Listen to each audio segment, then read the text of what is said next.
নমস্কাৰ, দীপ্তিৰ আশা চেনেললৈ আপোনালোকক পুনৰ এবাৰ আদৰণি জনাইছোঁ। আশা কৰোঁ আপোনালোক চব ভালে আছে বুলি। আজি মই আপোনালোকলৈ লৈ আহিছোঁ শল মাছৰ জোলৰ ৰেচিপি এটা।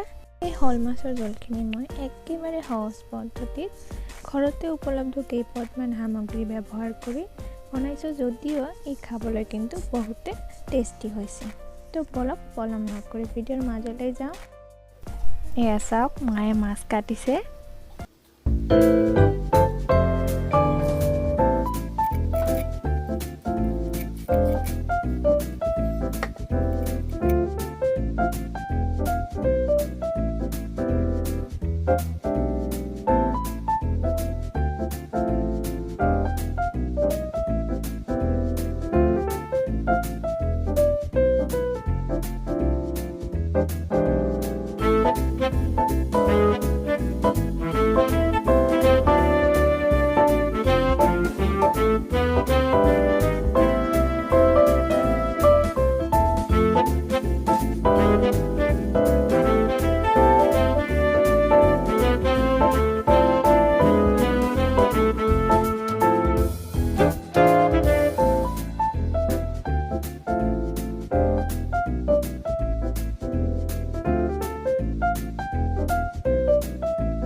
ইয়াতে মই লৈ লৈছোঁ 4টা মিডিয়াম সাইজৰ পিঁয়াজ।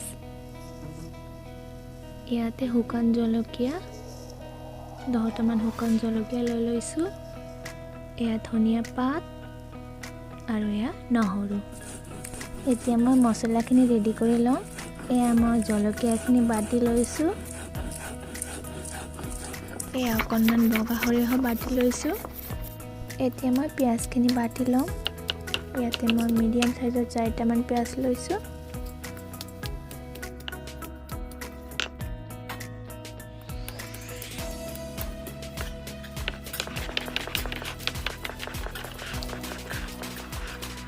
আৰু এয়া নহৰুখিনি বাটি লৈছোঁ।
কৰিব, শ্বেয়াৰ কৰিব আৰু ছাবস্ক্ৰাইব কৰিবলৈ নাপাহৰিব দেই।